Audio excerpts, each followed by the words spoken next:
رسول اللہ نے اس کی وضاحت کر دی کہ میری زبان موت کے تعلق سے اور کیسے تھے دنیا اور آخرت کی سب سے بڑی ہولناک چیز جو ہے وہ موت ہے.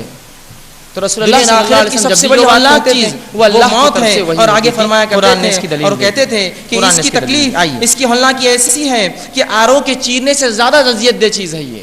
1% اگر اسلام تلوار کی دھار پر پھیلتا تو 800 سال تک جس قوم نے اسپین پر جن لوگوں نے شاشن کیا اسپین پر اگر پلان کرتے کہ ہر سال 1000 لوگوں کو ایکسیکیوٹ کرنا ہے صرف یہ آبادی آج کیسی تھوڑی تھی اس زمانے میں لوگ آبادی اتنی نہیں تھی تو 800 سال میں کیا کچھ نہیں کر دیتے تھے. آگے وہ کہتی ہے اللہ نے حکم دیا ایک وحی کے ذریعے نماز قائم کرو. جبریل علیہ السلام آ کر وہی سکھاتے. اللہ نے ایک وحی کے ذریعے حکم دیا کہ وضو کرو. جبریل علیہ السلام پوری تفصیلات سکھاتے. اللہ نے یہ and its military protection allowed a degree of peace and prosperity that had never been known. The reach of this civilization's commerce extended from Latin America to China and everywhere in between. And this civilization was driven more than anything but by inventions. Bismillah ar-Rahman ar-Rahim. إن الحمد لله نحمده ونستعينه ونستغفره ونعوذ بالله من شرور أنفسنا ومن سيئات أعمالنا من يهدي الله فلا مضل له ومن يضلله فلا هادي له واشهد ان لا اله الا الله وحده لا شريك له واشهد ان محمدا عبده ورسوله وبعد فإن خير الحديث كتاب الله وخير الهدي هدي محمد صلى الله عليه وسلم وشر الأمور محدثاتها وكل محدثة بدعة وكل بدعة ضلالة وكل ضلالة في النار. أعوذ بالله من الشيطان الرجيم. الحمد لله الذي هدانا لهذا والصلاة والسلام على خاتم النبيين والمرسلين. رب اشرح لي صدري ويسر لي أمري واحلل عقدة من لساني يفقهوا قولي. أما بعد وقال عز وجل في القرآن المجيد أعوذ بالله من الشيطان الرجيم بسم الله الرحمن الرحيم. يوم يأتي بعض آيات ربك لا ينفع نفسا إيمانها لم تكن آمنت من قبل أو كسبت في أيمانها خيرا. أما بعد تمام تعریفیں اس اللہ عز و جل کے لیے لائق و زیبا ہیں جو تمام جہانوں کا بنانے والا اور اسے پالنے والا ہے. اور درود و سلام اس کے آخری نبی محمد صلی اللہ علیہ وسلم پر. الحمدللہ ہم تمام یہاں اس 10 روزہ اسلامی کانفرنس کے پہلے سیشن پہلی نشست میں جمع ہوئے. اس کے دوسرے حصے میں جو عنوان آپ کے سامنے رکھا گیا تھا وہ تھا امام مہدی کا ظہور. بہرحال بہت ساری باتیں جب یہ الفاظ ہم ذہن میں سنتے ہیں امام مہدی کے تعلق سے تو بہت سارے الفاظ آتے ہیں. اس کی وضاحت کر دوں اس سے پہلے کہ امام مہدی ان کے تعلق سے جو بہت ساری باتیں آتی ہے چونکہ یہ ایک نیک شخص ہے تو مختلف القاب ان کے آگے لگائے جاتے ہیں یا مختلف قسم کی دعائیں ہم اپنے لیے بھی علماء لکھتے ہیں کہ ہم کر سکتے ہیں کہ اگر وہ ہمارے زمانے میں آ جائے تو ہم ان کا ساتھ دیں. تو پیمفلٹ میں یا پوسٹر میں آپ نے دیکھا مہدی علیہ السلام لکھا تھا. تو بہت سے لوگ اس میں ایک غلط فہمی میں وہ ہو جاتے ہیں پڑ جاتے ہیں کہ علیہ السلام یہ نبی تو نہیں کوئی پھر علیہ السلام کیوں لگایا گیا. علیہ السلام یہ دعا ہوتی ہے یاد رکھیے. جیسے آپ کو میں سلام کرتا ہوں السلام علیکم اس کا شارٹ فارم علیہ السلام ہوتا ہے. تو یہ انبیاؤں کو بھی لگایا جا سکتا ہے اور غیر انبیاؤں کو بھی لگتا ہے. جیسے کہ مریم علیہ السلام حالانکہ نبی نہیں آپ. اسی طرح جو ہے بہت سارے اور بھی لقمان علیہ السلام جبکہ آپ نبی نہیں تھے. اسی معنی میں علیہ السلام مطلب ان پر سلامتی ہو ایک دعا کی شکل میں ہم کہتے ہیں. یا کچھ لکھتے ہیں رضی اللہ عنہ کی جب وہ آ جائے تو اللہ ان سے چونکہ راضی ہوں گا ان کو اللہ چنیں گا تو رضی اللہ ان سے راضی. یا مہدی ہدان اللہ ہمیں ہدایت دے کہ ہمارے دور میں آ جائے تو ہم ان کا ساتھ دیں تو ہدان اللہ کہ اللہ ہمیں ہدایت دے کہ ہم اگر وہ ہمارے زمانے میں آ جائے تو ان کے خلاف نہ ہو. بہرحال تو امام مہدی ان کا تذکرہ جب بھی آتا ہے بہت سارے اشکالات بہت سارے سوالات بہت ساری باتیں کیا یہ نبی ہے کیا یہ زندہ ہے یہ کیا یہ کہیں چھپے ہوئے ہے ان کا کیا معاملہ ہے یہ پیدا ہوں گے یا مختلف قسم کی باتیں یہ آسمان سے اتر کر آئے کیا ہوگا یہ کیا معاملہ ہے. اور چونکہ اس کی وضاحت نہیں ہوتی تو معاملہ پھر کیا ہوتا ہے وہ بگڑتا چلا جاتا ہے.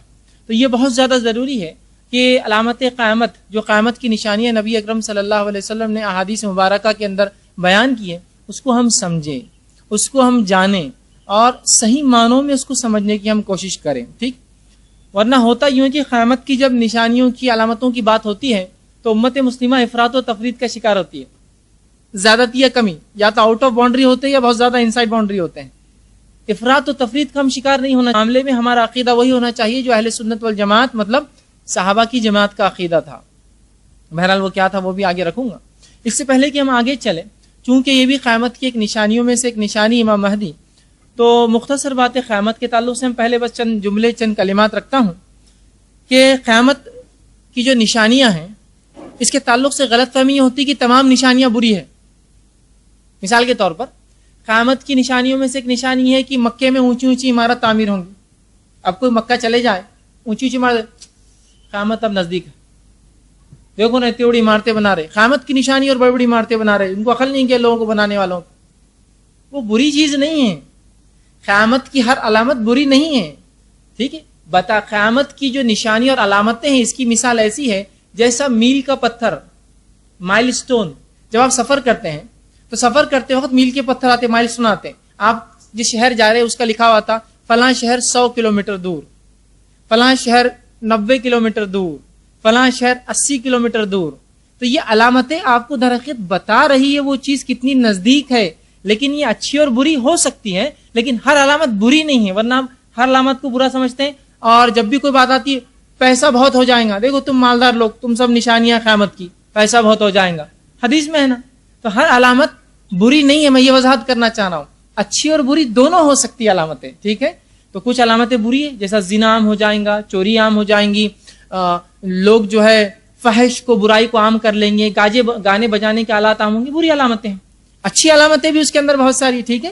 تو ہر علامت اپنے ذات سے بری نہیں ہوتی، شریعت کے مطابق ہے تو اچھی ہے. علامت ہے، صرف آئیڈینٹیفیکیشن ہے، پہچان ہے کہ یہ چیز اتنی دور ہے، نہ کہ وہ اچھا اور برا ہونا. دوسری چیز، ایک چیز یہ ہوتی ہے کہ جب ہم نبی اکرم صلی اللہ علیہ وسلم پر ایمان لاتے ہیں تو اس ایمان کا تقاضا یہ ہوتا ہے کہ نبی اکرم صلی اللہ علیہ وسلم کی کہی گئی ہر بات پہ ہم ایمان لاتے ہیں، یاد رکھیں. ورنہ بہت سارے لوگ نبی اکرم صلی اللہ علیہ وسلم پر ایمان کا دعویٰ کرتے ہیں اور آپ صلی اللہ علیہ وسلم کی باتوں کو اپنی عقلوں پر پرکھتے ہیں اور عقلوں پر پھر کھری اترے تو مانتے ہیں، کھری نہ اترے تو یار یہ عقل میں نہیں آ رہی، لائق عمل نہیں ہوں گی. ہاں یہ عقل میں بڑی اچھی آ رہی بات، یہ ہونے والا ہے. تو یاد رکھیے میری اور آپ کی عقلیں اتنی اونچی معیار کی نہیں ہے کہ وہ اللہ اور اس کے رسول کی باتوں کو جج کر سکے، اس کے اوپر فیصلہ سنا سکے. یہ بات ذرا غور سے سنیے.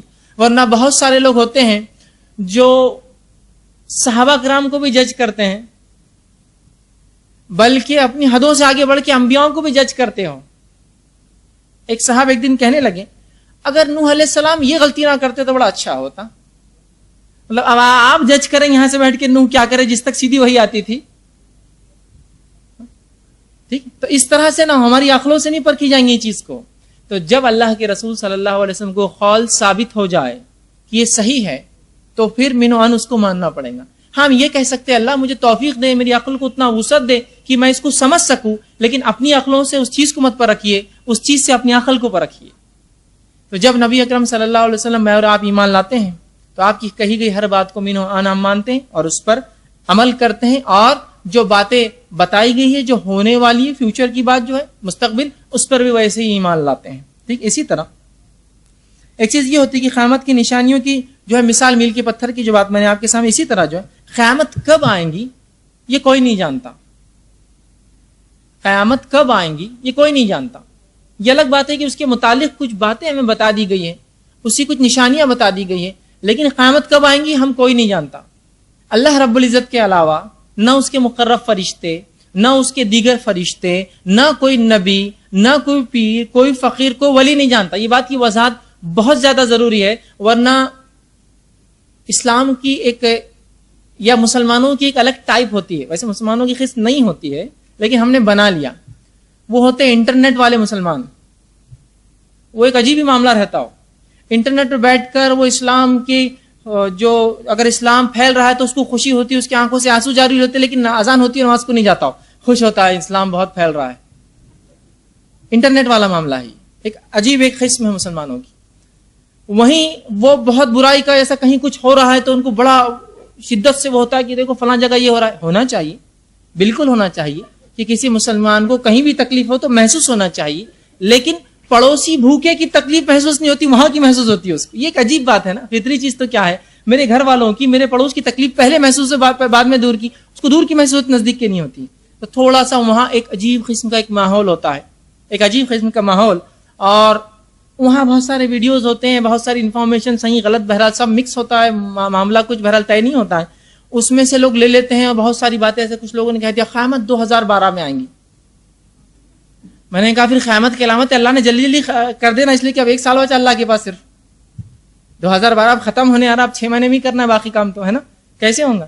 تو ایسا کیسے ہو سکتا ہے کوئی طے کر لے کہ قیامت فلاں دن آئیں گی، جب کہ نہ کوئی مقرر فرشتہ جانتا ہے، نہ اس کے نبی نے کبھی بتایا. جو کچھ قیامت کے بارے میں اللہ کی کتاب نے کہا اور نبی اکرم صلی اللہ علیہ وسلم کی حدیث نے کہا، وہ کیا ہے معلوم؟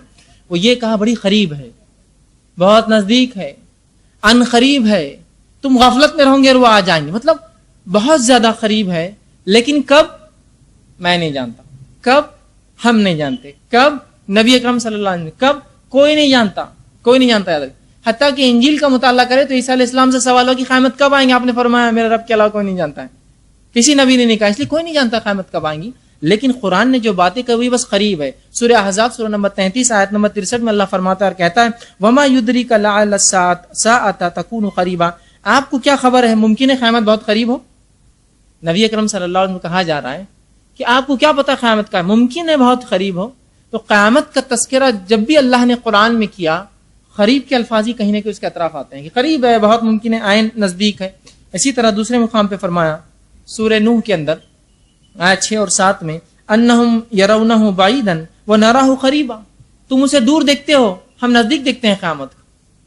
مطلب مشرکین مکہ کو جب رسول اللہ صلی اللہ علیہ وسلم بتا رہے قیامت آنے والی ہے تو وہ اسے دور دیکھ رہے ہیں. اللہ کہہ رہا ہم قریب دیکھتے ہیں اس کو. مطلب بس ہے، کب ہے ہم نہیں جانتے، بس قریب ہے، لیکن غفلت میں ہم ہوں گے اور آ جائیں گے کبھی بار. ٹھیک. اسی طرح اللہ رب العزت قرآن میں فرماتا ہے سورہ قمر سورہ نمبر 54 آیت نمبر 1 میں کہتا ہے اقتربت الساعۃ وانشق القمر، کہ قیامت آ گئی اور چاند ٹکڑوں میں ہو گیا. تو بہرحال لیکن کب آئیں گے ہم نہیں جانتے، جو کچھ پتا ہے کہ بہت قریب ہے، نزدیک. اب قیامت کی جو علامتیں ان کی 2 قسمیں ہیں، وہ علامتیں جو بڑی ہیں، وہ علامتیں جو چھوٹی ہیں. اب اس میں فرق کیا ہے؟ آپ بولیں گے بڑی علامتیں کیا ہوتی ہیں اور چھوٹی کیا ہوتی ہیں؟ تو سن لیجئے.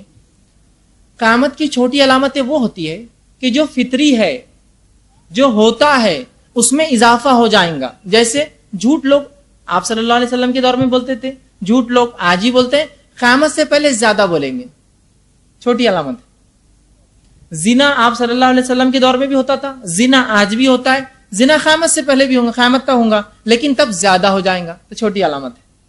گانے بجانے کے آلات نبی اکرم صلی اللہ علیہ وسلم کے دور میں بھی تھے، آج بھی ہے، قیامت سے پہلے لیکن زیادہ ہو جائیں گے، تو یہ چھوٹی علامت.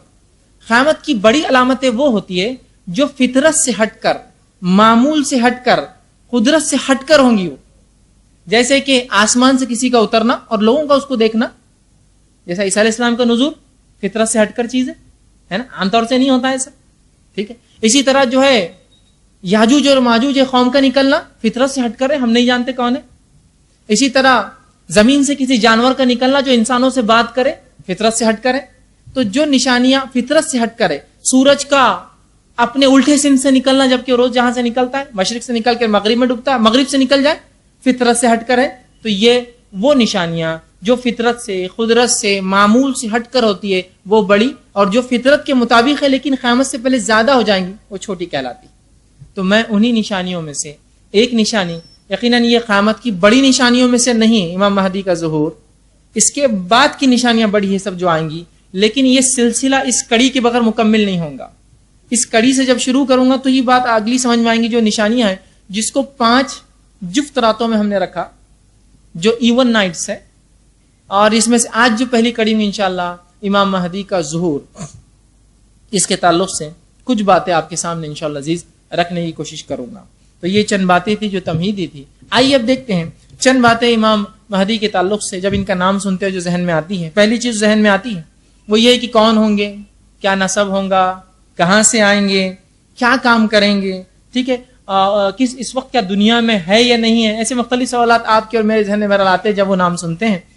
تو یاد رکھیے اگرچہ آخری زمانے میں جو احادیث میں بات آتی ہے کہ فتنہ، فساد، برائی، شر، گناہ بڑھ جائیں گے اور ساری دنیا ظلم اور ستم میں ڈوبی ہوئی ہوں گی، انسانیت جو ہے ظلم کے تلے دبی ہوں گی، کوئی دب رہا ہوگا اور کوئی دبا رہا ہوگا، اس زمانے میں روشنی کی ایک کرن نکلیں گی کہ امام مہدی اللہ رب العزت ان کو ظاہر کریں گا۔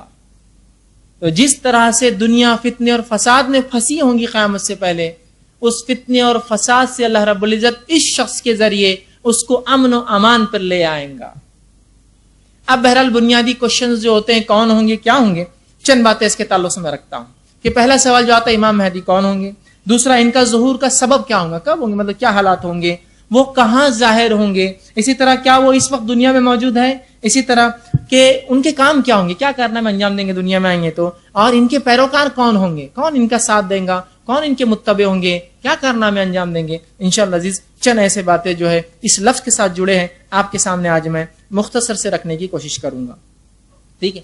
اب امام مہدی کا ظہور یہ کب ظاہر ہوں گے، ٹھیک، تو یہ آخری زمانے میں ظاہر ہوں گے، اور ان کے تعلق سے نبی اکرم صلی اللہ علیہ وسلم جو احادیث ہے وہ اس طرح سے ہے، اور کم و بیش آپ صلی اللہ علیہ وسلم سے ان کے تعلق سے 50 حدیثیں آتی ہے ادر کی، صحیح اور حسن درجے کی، اور کچھ اس میں ضعیف ہے، لیکن کم و بیش پورا مکمل 50، اور صحابہ کے 60 سے زیادہ آثار، مطلب وہ باتیں جس میں صحابی رسول اللہ سے سیدھے نہیں کرتا ہے روایت، لیکن وہ کہتا ہے خود، تو ہو سکتا ہے ان کا رائے ہو یا آپ صلی اللہ علیہ وسلم سنا بھی، اس کو آثار کہتے ہیں۔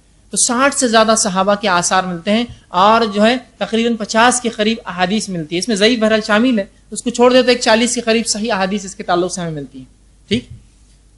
تو امام مہدی جو ہے یہ مہدی ان کا ظہور کب ہوگا، ٹھیک ہے، تو یہ قیامت سے پہلے آئیں گے، اور قیامت سے پہلے یہ چھوٹی علامتوں میں آخری اور بڑی علامتوں کی سٹیپ شروع ہوں گی یہاں سے، ان کے بعد ہی پوری بڑی علامتیں میں ان کے زندگی میں 2 آئیں گی، عیسیٰ علیہ السلام کا نزول، یاجوج ماجوج کا خروج ان کے زمانے میں، اور بہرحال اس کے بعد دیگر علامتیں اور نشانیاں آئیں گی۔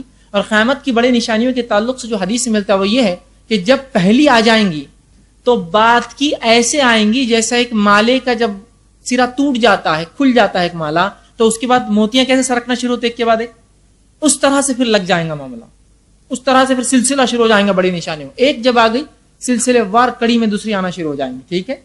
تو یہ جس کو ہم کہیں گے بڑی نشانیوں کی شروعات انہی سے ہونے والی ہے، گو یہ بڑی علامتوں میں شامل نہیں ہے حدیث میں جو آتا ہے، لیکن چھوٹی علامتوں میں آخری، بڑی علامتوں کی ابتدا ان کی زندگی سے ہوں گی، اسی لیے ان کی زندگی ہم دیکھ رہے ہیں۔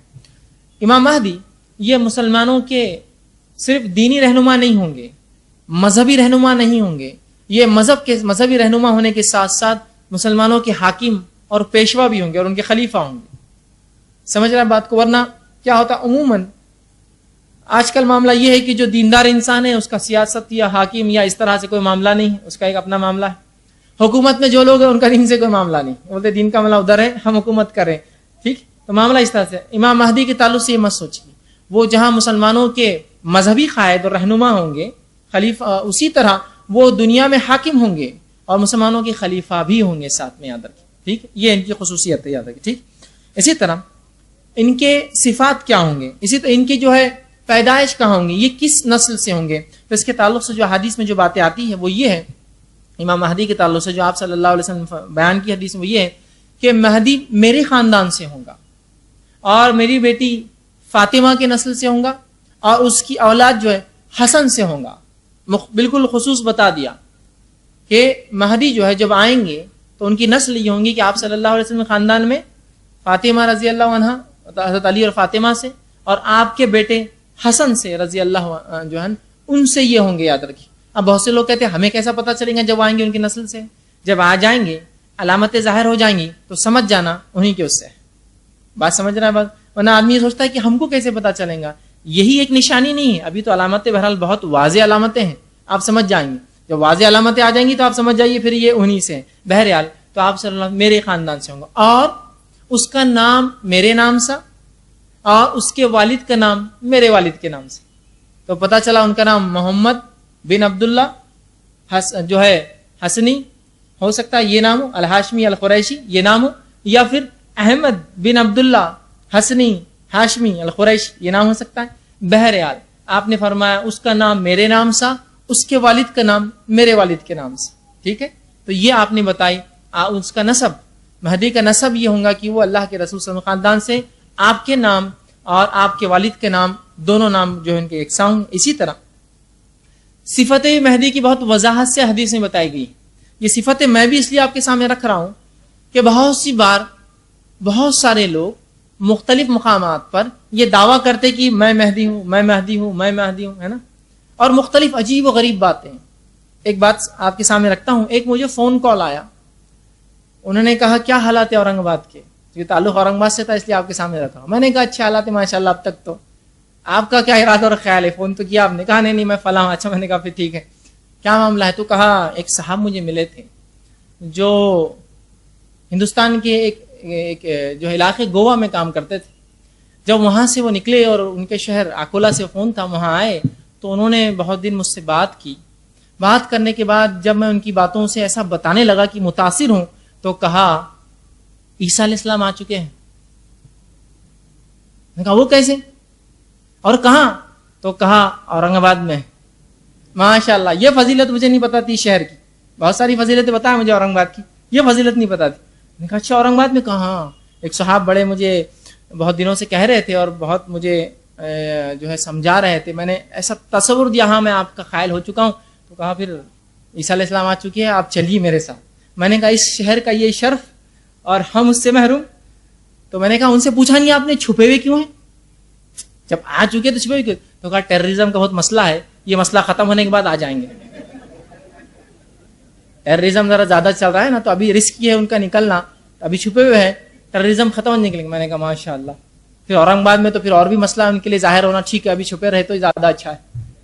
بہرحال اندازہ لگائیے آپ، کیا مسلمانوں کو اتنا نہیں سمجھتا کہ اتنی صفتیں اتنی باتیں حدیث میں آئی ہے، اتنی کھلی نشانیاں، اس کے بعد بھی اس طرح کی باتیں، ایسے عقیدے ایسی باتوں پر ایمان رکھتے ہیں، ایک دوسرے کو بولتے ہیں. کتنی عجیب بات ہے نا، ہنسی بھی آتی ہے لیکن ایک عجیب چیز لگتی ہے. کیسے عقائد مسلمان رکھ رہے ہیں، کیسی باتیں وہ سوچتے ہیں، کیسے کام وہ کر رہے ہیں. بہرحال تو مہدی کے تعلق سے بڑی صفتیں آئی ہیں. ان صفتوں کو آپ جان لیں تو بہت سے لوگ ایسے دعوے دار بھی ہوتے ہیں مہدی کے کہ میں مہدی ہوں. ٹھیک ہے بھائی، آ جائیے تھوڑے سے صفتیں دیکھ لیتے آپ. بہرحال آپ صلی اللہ علیہ وسلم نے ان کے تعلق سے پہلی چیز تو فرمائی کہ میری نسل سے ہوں گا.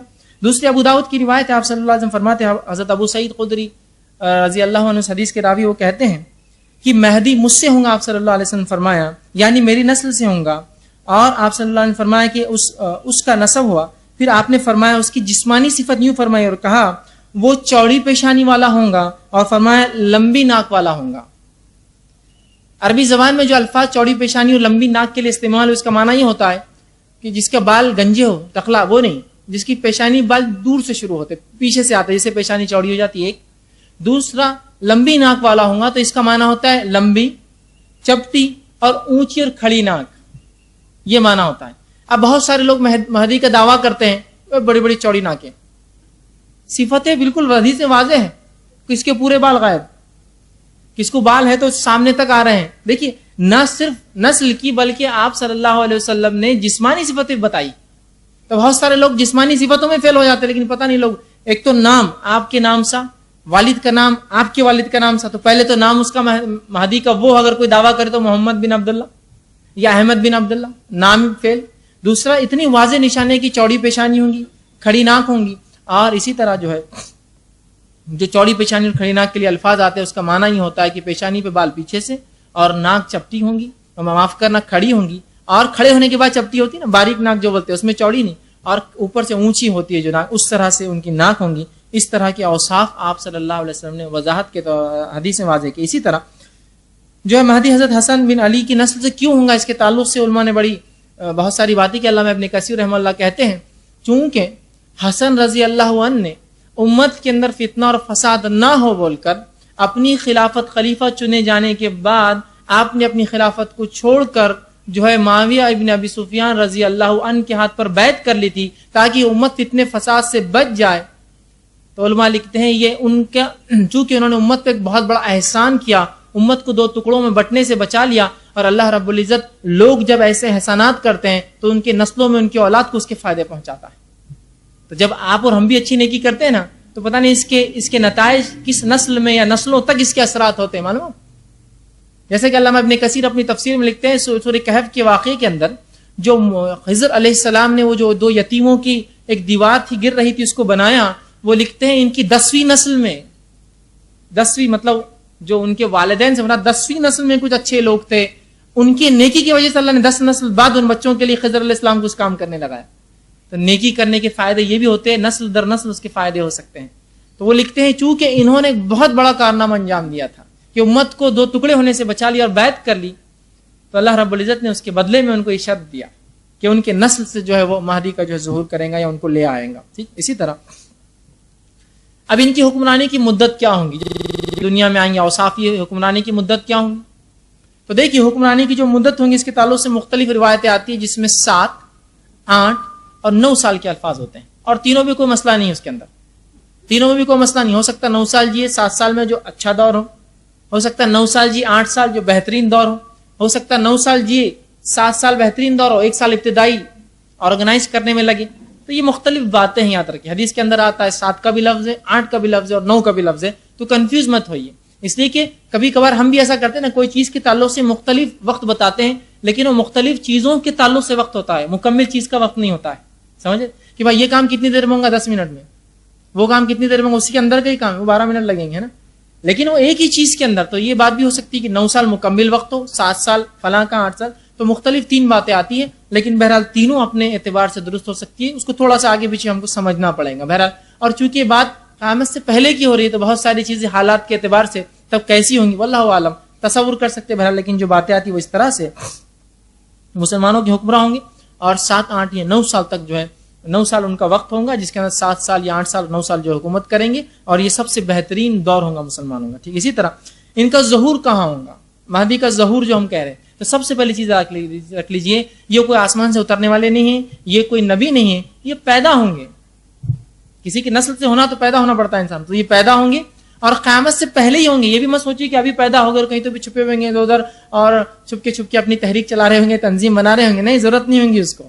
اس زمانے میں ان کو یہ سب چیزوں کی ضرورت نہیں ہوگی، اس لیے کہ اللہ نے ان کے آنے سے پہلے اتنی واضح پیشن گوئی اپنے نبی کے ذریعے ہم کو بتا دی، ہم پہچان لیں گے یہ فلاں شخص ہے، وہ ضرورت نہیں ہوگی اس چیز کی. ٹھیک ہے، تو ان کا ظہور جو ہے جو ہوگا، مطلب جب ہم پر امت پر ظاہر ہوں گے قیامت سے پہلے، اس لیے کہتے ہیں مہدی کا ظہور، عیسیٰ کا نزول علیہ السلام. تو اس طرح کے الفاظ ہے. ٹھیک ہے، یاجوج و ماجوج کا خروج، وہ نکلیں گے، ہے ابھی چھپے ہوئے کہ نکلیں گے وہ. ٹھیک، خروج. ٹھیک ہے، تو یہ ظاہر ہو جائیں گے، مطلب ہے اس زمانے میں پیدا ہوں گے اور تب ظاہر ہوں گے لوگوں پر، ہم پر. لیکن یہ اب ہے، ابھی شروع ہے، آپ سن کی نسل سے پیدا ہو گئے، کہیں چھپے ہیں فلاں، اس طرح کے عقیدے یاد رکھیے اہل سنت والجماعت صحابہ کے نہیں تھے. ٹھیک، تو اب یہ ظہور کہاں ہوگا، تو حدیث میں جو آتا ہے کہ وہ مشرق میں کہیں ظہور کریں گے، خلافت ایک دوسری جگہ سے کریں گے، آپ کے ہاتھ پہ لوگ بیعت ایک جگہ سے کریں گے، لیکن ظاہر آپ مشرق سے ہوں گے. اللہ عالم کہاں سے، تفصیلات موجود نہیں، بس مشرق سے ہوں گے، کہیں نہ کہیں جو ہے مشرق کی طرف سے جو ہے وہ ظاہر ہوں گے، ایسٹ سائیڈ میں ظاہر ہوں گے. ٹھیک ہے، مشرق سے جو ہے وہ ظاہر ہوں گے. اب مشرق کے علاقہ میں آپ کہہ سکتے ہیں کہ عراق یا ایران یا مختلف علاقے جو اس سائیڈ میں آتے ہیں، یاد رکھیے سعودی عرب کے اعتبار سے مشرق میں، مغرب ان کا وہ سائیڈ ہوں گے. ٹھیک، تو اس طرف سے کہیں علاقے سے بہرحال وہ ظاہر ہوں گے. اسی طرح ان کا وہ ظاہر ہونے کا وقت کیا ہوگا، کب یہ ظاہر ہوں گے، تو اس کے تعلق سے جو بات پتہ چلتی وہ یہ ہے، جب امام مہدی ظاہر ہوں گے تب مسلمانوں کی خلافت ہوں گی. اس لیے کہ حدیث میں الفاظ ہے کہ مسلمانوں کے خلیفہ کا انتقال ہو جائیں گا اور خلیفہ کے 3 بیٹے آپس میں لڑیں گے خلافت کے لیے، اور کعبے کے اندر ایک خزانہ ہوگا اس کو لوٹنے کے لیے. کس کے پاس جائیں گا وہ خزانہ، واللہ عالم کیا خزانہ ہوگا، کیسے نکلیں گا ہم نہیں جانتے. تب جو ہے مہدی کا جو ہے ظہور ہوگا. سمجھ رہا ہے بات کو، چونکہ یہ دور میں تو کوئی خلافت موجود ہی نہیں ہے، تو آج کا دعویٰ تو بالکل کسی کا بالکل ڈھکوسلا ہوگا. حدیث میں واضح الفاظ ہیں کہ تمہارا لیڈر یا تمہارا خلیفہ وہ نہیں ہوگا، 3 بیٹے ہوں گے، تینوں اس کے لیے لڑیں گے، مطلب خلافت کے لیے اور اس خزانے کے لیے جو کعبے کے اندر ہوگا. اس کی تفسیر مختلف علماء نے کی ہے، جس میں سے ایک تفسیر یہ ہے کہ کعبے کے اندر سے کچھ خزانہ نکلے گا خدائی میں، یہ ایک ہو سکتا ہے. دوسرا، خزانے سے مراد یہ ہو سکتا ہے کہ وہ حکومت کے لیے لڑیں گے.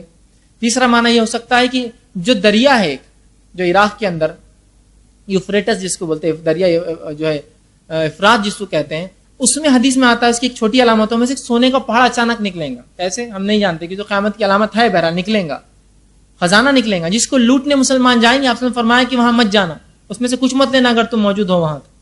ہو سکتا ہے وہ خزانہ لا کے کعبے میں ڈپازٹ کر دیا جائے، تب ہو سکتا ہے اس کے لیے لڑے. بہرحال جو بھی شکلیں ہو، تو بات یہ پتہ چلتی ہے کہ خلافت ہوں گی جب مہدی آئیں گے.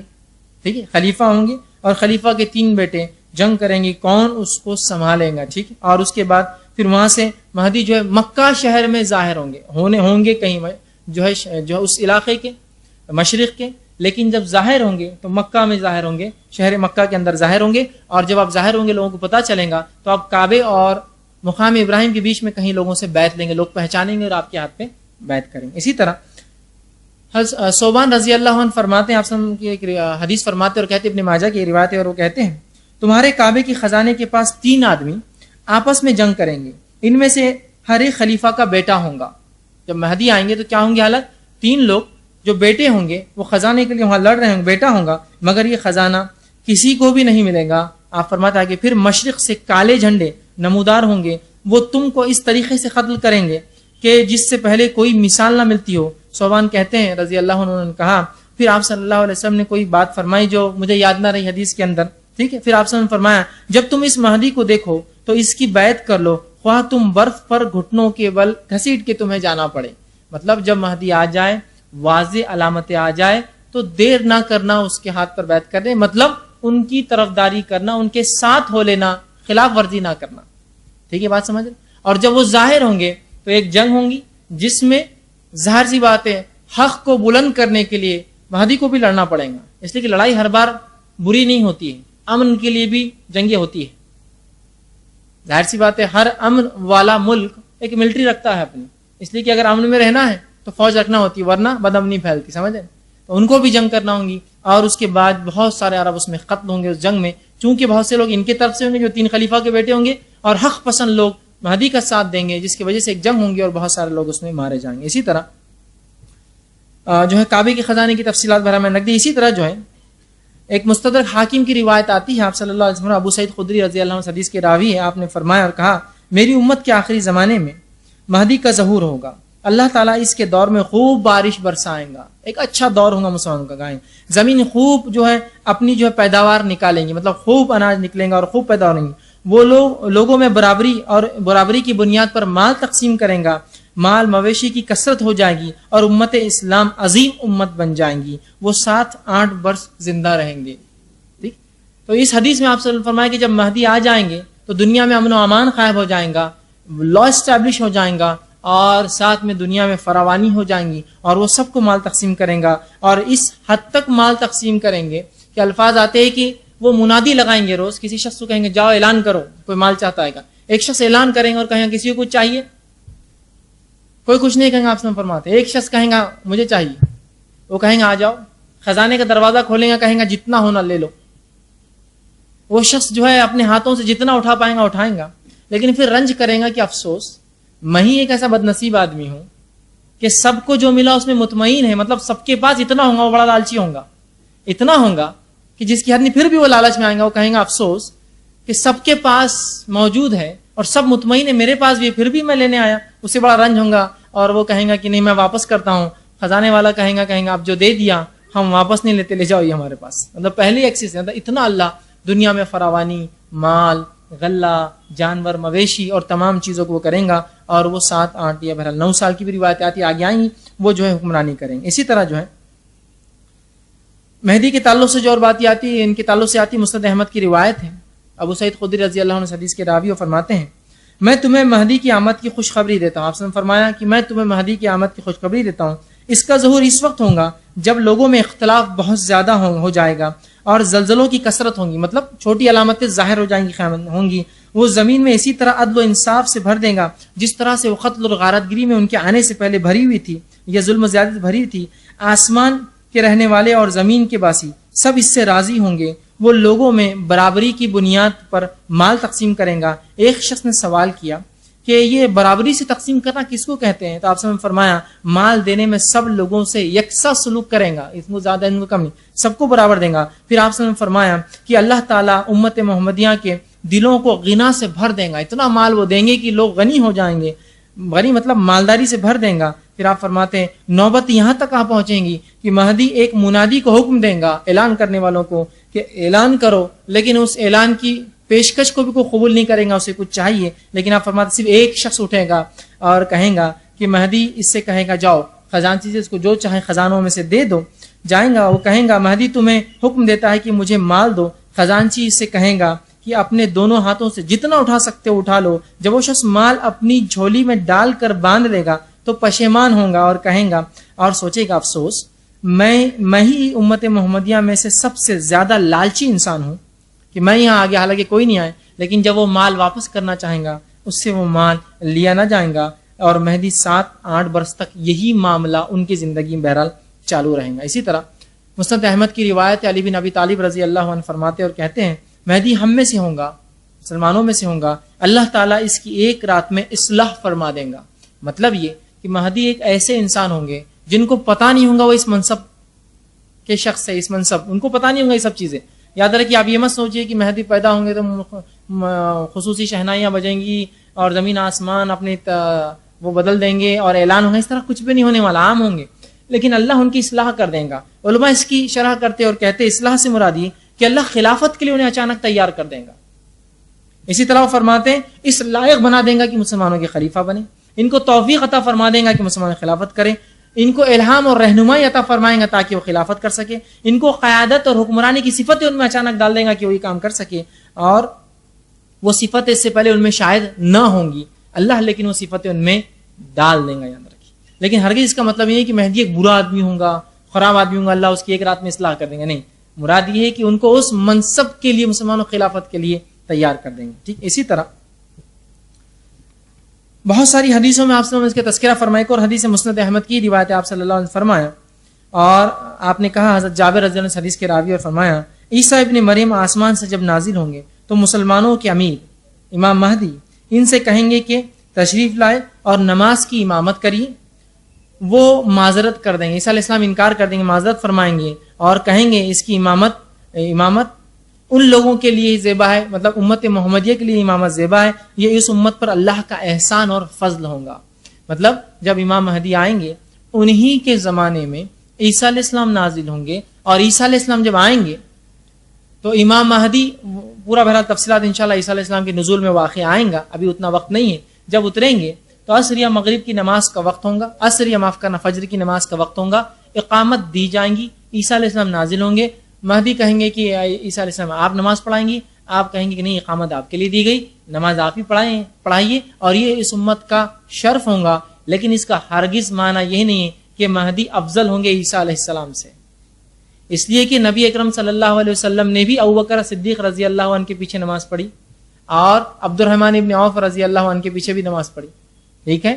اس کا مطلب ہرگز یہ نہیں کہ مہدی ان سے افضل ہوں گے، اس کا مقصد بتانے کا یہ ہے کہ عیسیٰ علیہ السلام بھی اسی مطلب امت محمدیہ جو اس میں آئیں گے اور شریعت محمدی پہ ہی عمل کریں گے، یاد رکھیے، یہ اس کا معنی ہے کہ اس امام کے پیچھے جو مسلمانوں میں سے ہوں گا آپ نماز پڑھیں گے، یہ ان کا شرف اور اس امت کا شرف ہوگا۔ اسی طرح ابو سعید خدری رضی اللہ عنہ فرماتے ہیں، ابو نعیم کی روایت آپ فرماتے ہیں جس امام کی اقتداء میں عیسیٰ علیہ السلام نماز ادا کریں گے وہ ہم میں سے ہی ہوں گا، ٹھیک ہے، مطلب مسلمانوں میں سے ہوں گا، ٹھیک ہے۔ اسی طرح بہت ساری باتیں جو ہے امام مہدی کے تعلق سے مختلف روایتوں میں بہرحال آتی ہیں، اتنا وقت نہیں کہ میں تمام رکھوں، کچھ سیدھا باتیں رکھ رہا ہوں۔ اسی طرح ابو داؤد کی روایت علی بن ابی طالب رضی اللہ عنہ فرماتے ہیں اور کہتے ہیں اگر دنیا کا ایک دن بھی باقی رہا، مطلب دنیا ختم ہونے میں اگر ایک دن بھی باقی رہا تو اللہ اس دن کو لمبا کر دیں گا، مطلب مہدی کا آنا، امام مہدی کا آنا اتنا اٹوٹ ہے، اتنا طے شدہ ہے کہ اگر ایک دن ہی بچیں گا تو اللہ اس دن کو لمبا کر کے مہدی کو اس میں لائیں گا، سمجھے؟ تو آپ فرماتے ہیں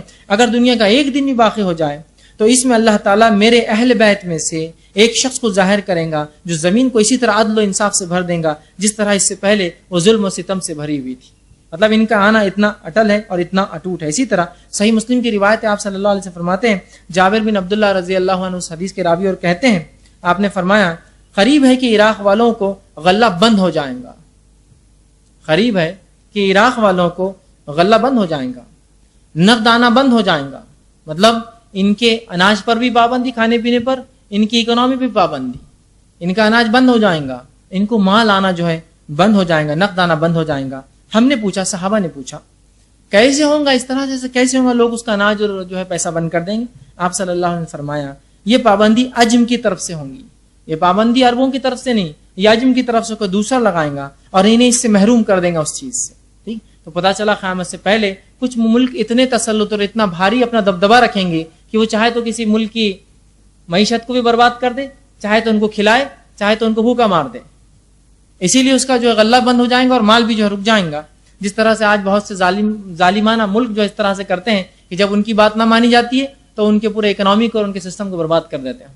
تو آپ نے فرمایا کہ ایسا ہوگا کہ قریب ہے کہ عراق کا بند ہو جائے گا. لوگوں نے کہا, صحابہ نے کہا یہ کیسے ہو سکتا ہے, کون کرے گا؟ تو کہا عرب میں سے تو کوئی نہیں, عجم میں سے ہی ہوگا اور ان کو محروم کر دیں گا. پھر آپ نے فرمایا, آگے فرماتے ہیں, قریب ہے کہ شام والوں کے پاس جو ہے دینار اور غلہ آنا بند ہو جائے. قریب ہے کہ یہ مشرق ہے اور مغرب ہے. کہا کہ شام والوں کے پاس ایسا ہو جائے کہ جو ہے غلہ آنا بند ہو جائے, ان کے پاس روپیہ پیسہ ان کا جو آنا بند ہو جائے. مطلب اب ظاہر سی بات ہے, ہم قیامت سے پہلے سوچ رہے ہیں تو روپیہ پیسہ ضروری نہیں کہ ہر بار جو ہے وہ سکے کی شکل میں ہو. روپیہ پیسہ اکنامی ان کا سسٹم, روپیہ پیسہ آنا بند ہو جائے اور جائے.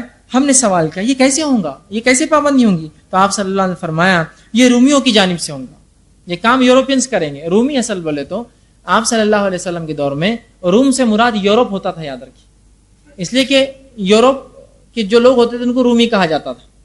ٹھیک ہے.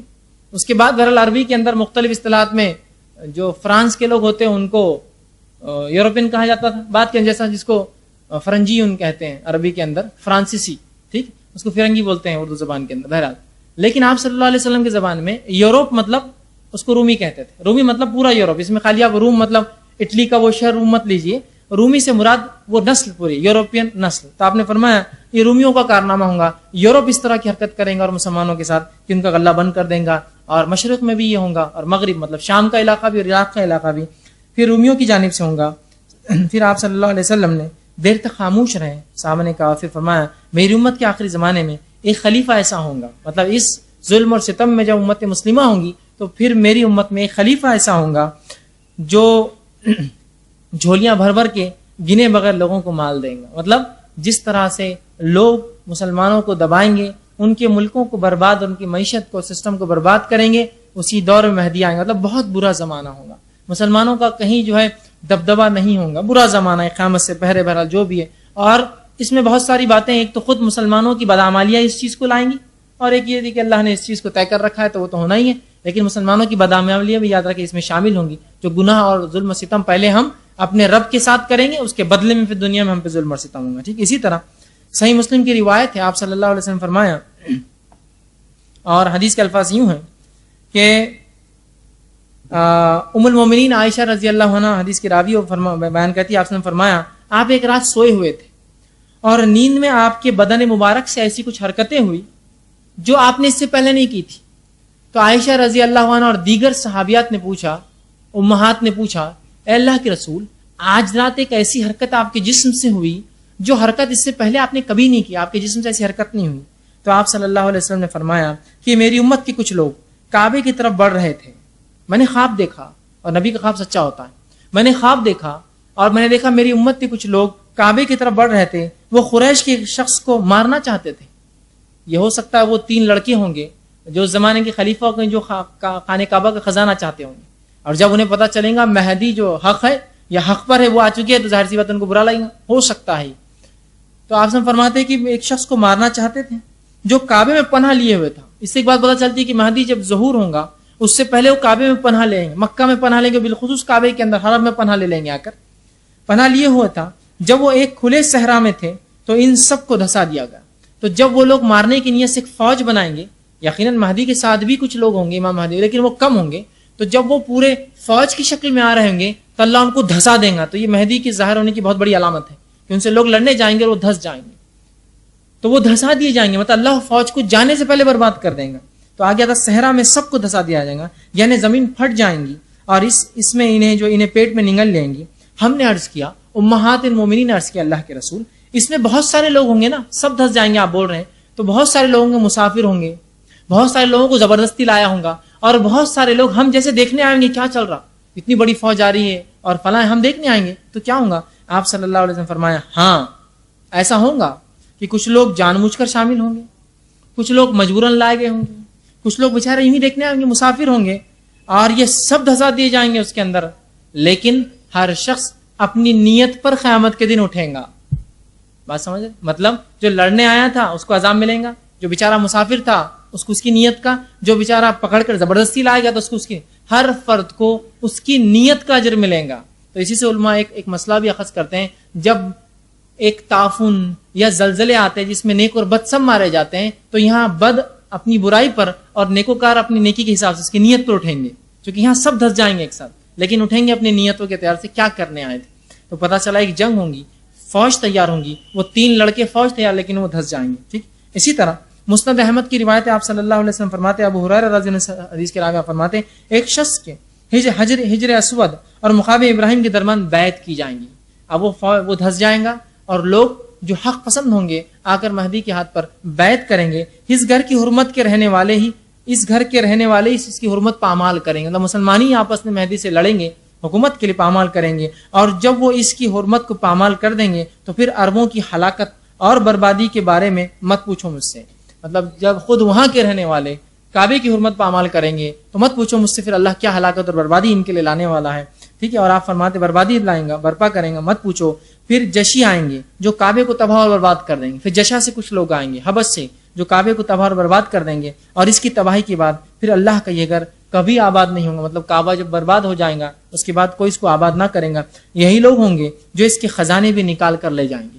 مطلب مہدی جب ہوں گے عدل و انصاف ہوگا، لوگ ان سے لڑنے آئیں گے، جنگ ہوں گی، اللہ بدعمالیوں کی وجہ سے ان مسلمانوں کو برباد کریں گا، اور اس کے بعد ان کے جانے کے بعد پھر وہی دور لوٹ آئیں گا، برے لوگ آ جائیں گے اور کعبہ برباد ہو جائیں گا. وہ بعد میں جو ہے وہ تعمیر بھی نہ ہوگا، اور اس کے بعد جو ہے جشا کے لوگ آ کے ان کو برباد کر دیں گے اور اس کے خزانے بھی اٹھا کر بہرحال لے جائیں گے. ٹھیک ہے. اسی طرح صحیح بخاری کی روایت ہے، ابو ہریرہ رضی اللہ عنہ حدیث کے راوی آپ فرماتے ہیں، تم اس وقت کس حال میں ہوں گے جب تم میں ابن مریم نازل ہوں گے. مطلب تم لوگوں کی اس وقت میں کیا کیفیت ہوگی قیامت سے پہلے جب تم میں ابن مریم نازل ہوں گے اور تمہارا امام تمہیں میں سے ہوگا اور تمہاری لیڈرشپ تمہیں میں سے دی جائے گی. تو عیسیٰ علیہ السلام نازل ہوں گے اور مسلمانوں کے لیڈر ہوں گے، اور مہدی ان کے ساتھ مل کر جو ہے باقی پورے کام کریں گے. ٹھیک. اسی طرح آپ صلی اللہ علیہ وسلم کی روایت مسند احمد کی حدیث آپ نے فرمایا، قیامت کے قائم ہونے تک میری امت میں ایک گروہ حق کے لیے لڑائی کرتا رہے گا. قیامت کے قائم ہونے تک ایک گروہ ہوگا امت مسلمہ میں سے جو حق کے لیے ہمیشہ لڑتا رہے گا اور دشمن پر غالب رہے گا.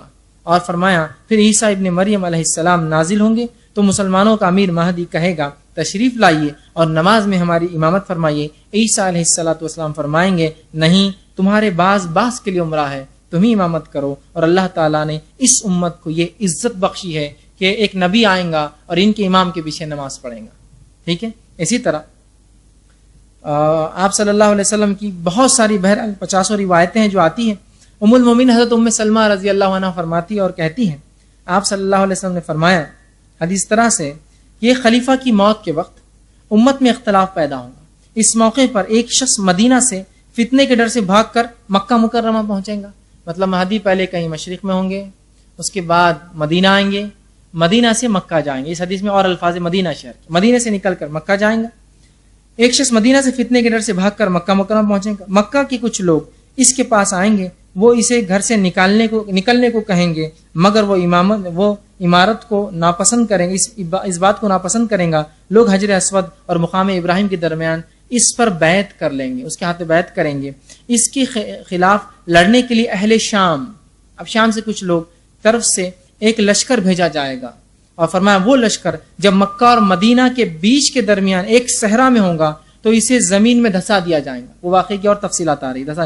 جب لوگ لشکر کا یہ حشر دیکھیں گے تو شام کے اولیاء کرام، نیک لوگ اور عبادت گزار، عراق کے عبادت گزار لوگ اور منتخب لوگ اس کی خدمت میں حاضر ہوں گے اس مہدی کے، چونکہ ان کو پتہ چل جائے گا اس کا دسنا فوج کا، وہ علامت ہوں گی ان کے آنے کی، حاضر ہوں گے اور حجر اسود اور مقام ابراہیم کے درمیان اس کی بیعت کر لیں گے. پھر قریش میں سے ایک شخص جو بنو کلب والوں کا بھانجا ہوگا، مطلب اس قبیلے سے اس کا تعلق ہوگا، مہدی کے خلاف اٹھیں گا. وہ مہدی کے حامیوں کی طرف ایک لشکر ارسال کریں گا، مگر مہدی کے ساتھی اس پر غالب آ جائیں گے. یہ بنو کلب کا لشکر ہوگا. جو شخص بھی بنو کلب کے اموال غنیمت کی تقسیم کے وقت حاضر نہ ہوگا وہ خسارے میں رہے گا. اتنا مال غنیمت مسلمانوں کو ملیں گا، ایک بڑی جنگ ہوگی، اور ایسی خون ریز جنگ کبھی نہ ہوئی گی، اس سے پہلے بات آ چکی ہے. وہ مہدی مال تقسیم کرے گا اور لوگوں کے ساتھ اپنے نبی صلی اللہ علیہ وسلم کی سنت کے مطابق معاملہ کرے گا. اس دوران اسلام زمین میں مضبوطی اور استقرار حاصل کر لے گا. اس کی حکومت 7 برس رہے گی، پھر وہ وفات پائے گا اور مسلمان اس کی نماز جنازہ ادا کریں گے، اور ایک روایت کے مطابق وہ 9 برس تک رہیں گے. تو یہاں وقت کا بھی تعلق ہے، جنگوں کی بات آ رہی ہے، زمین کے دسنے کی بات آ رہی ہے، آپ کا ظہور ہو رہا ہے، کن کن شہروں سے گزرتے ہوئے آپ آئیں گے، یہ باتیں بہرحال اس حدیث میں پتہ چل رہی. اسی طرح جو ہے احادیث سے اور باتیں جو پتہ چلتی ہے امام مہدی ان کے تعلق سے، اس میں سے یہ ہے جب آپ آئیں گے، آنے کے بعد اور کیا واقعات ہوں گے عیسیٰ علیہ السلام کے آنے سے پہلے، کچھ باتیں مختلف یہ بھی ملتی ہے۔ صحیح مسلم کی روایت ہے، نافع بن عتبہ بن ابی وقاص رضی اللہ عنہ فرماتے ہیں، حدیث طویل ہے، وہ فرماتے ہیں تم جزیرہ عرب میں جنگ کرو گے تو اللہ تعالیٰ اسے فتح کر دے گا۔ مہدی جب آئیں گے تو فتنہ اور فساد تو سب جگہ ہوں گا، امن قائم کریں گے تو فرماتے ہیں تو اللہ تعالیٰ اسے فتح کر دے گا، مطلب مہدی کی لیڈرشپ میں عرب فتح ہوں گا۔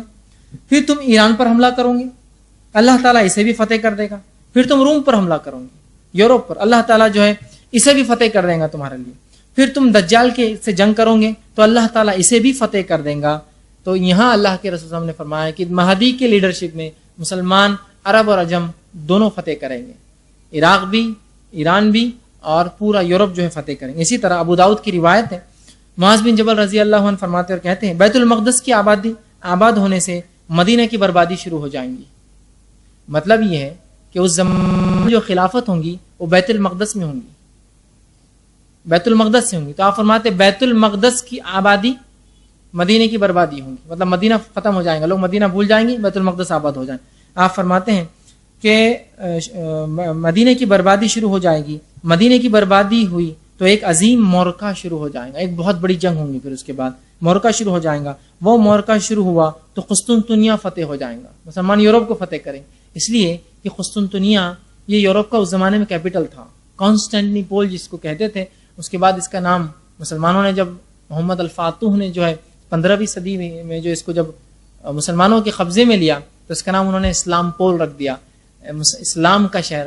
بعد میں بہرحال ترکی خلیفاؤں نے، چونکہ وہ کمیونسٹ ہو گئے تھے، استنبول اس کا نام کر دیا، تو وہ قسطنطنیہ، کانسٹینٹنی پول اس کا نام تھا۔ تو پھر قسطنطنیہ فتح مطلب یورپ فتح ہو جائے گا، اور جب قسطنطنیہ فتح ہو جائے گا پھر جلد ہی دجال کا خروج ہوگا، مطلب امام مہدی کی لیڈرشپ میں مسلمان جو ہے دنیا کے اوپر چھا جائیں گے، عدل و انصاف سے دنیا بھر جائیں گے۔ اسی طرح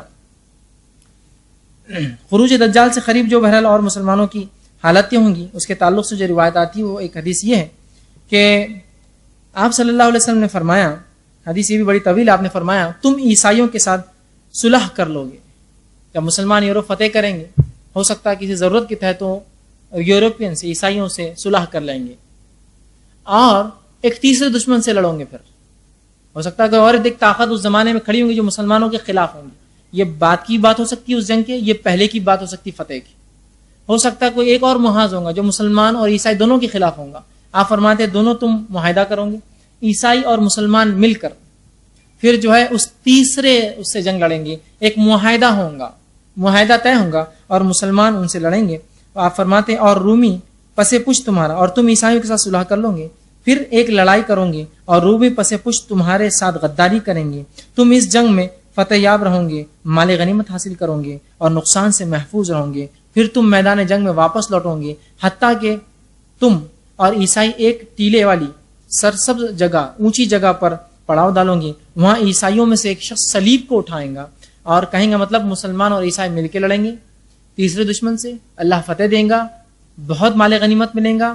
مسلمان عیسائی جب فوجیں ریسٹ کریں گی، رک جائیں گی، وہاں ایک عیسائی اٹھیں گا، صلیب کو اٹھا کر کہیں گا صلیب کی فتح ہوئی، جو کہ مسلمانوں کے معاہدے کی خلاف ورزی ہوں گی۔ معاہدہ یہ ہوگا کہ کوئی صلیب کو کریڈٹ نہیں دیں گا، جب یہ خلاف ورزی ہوں گی ہوئی، بلند کریں گا، اعلان کریں گا کہ صلیب غالب آ گئی، صلیب غالب آ گئی۔ اس پر ایک مسلمان کو غصہ آئے گا اور وہ آگے بڑھ کر صلیب کے ٹکڑے ٹکڑے کر دے گا۔ اس واقعے سے عیسائی بگڑ جائیں گے اور جنگ کے لیے جمع ہو جائیں گے، مطلب مسلمان عیسائی مل کر ایک تیسرے دشمن سے لڑیں گے مہدی کی لیڈرشپ میں۔ اس کے بعد ہوگا یہ کہ آپس میں ان کی جنگ ہو جائیں گی، چونکہ وہ اپنے معاہدے کو توڑ دیں گے کہ معاہدہ یہ، اس میں ایک شرط ہوگی کوئی صلیب کو منسوب نہیں کرے گا جنگ جیتنے کے بعد۔ بہرحال وہ اس طرح سے منسوب کریں گے، جمع ہوں گے، ہو جائیں گے۔ بعض جو ہے روایتوں کے اندر جو ہے یہ لڑائی بہت سخت ہوں گی، اور اس کے اندر فرمایا تین مسلمان جماعت جو لڑ جائیں گے، تین گروہ ہوں گے۔ ایک وہ گروہ ہوگا جو جنگ میں دشمنوں کو دیکھ کر بھاگ جائیں گا، آپ نے فرمایا یہ اللہ ان پہ غضب کرے گا، ان پہ کبھی رحم نہیں کرے گا۔ دوسرا وہ لشکر ہوگا جو جنگ لڑیں گا اور شہادت پائیں گا، اللہ کے نزدیک سب سے افضل شہید ہوں گے۔ تیسرا وہ گروہ ہوگا جو اس جنگ کو لڑیں گا اور مال غنیمت لیں گے، مطلب فتح یاب ہوں گا اور بہت مال غنیمت اللہ ان کو عطا فرمائے گا۔ ایک اسی طرح دوسری حدیث میں اور تفصیلی واقعہ آتا ہے کہ امام مہدی کی لیڈرشپ مسلمان کیسے کریں گے۔ ابو ہریرہ رضی اللہ عنہ فرماتے ہیں کہ آپ صلی اللہ علیہ وسلم فرمایا قیامت کے وقت، صحیح مسلم کی روایت ہے یہ بھی، قیامت کے وقت اس وقت قائم نہ ہوں گی جب کہ عیسائی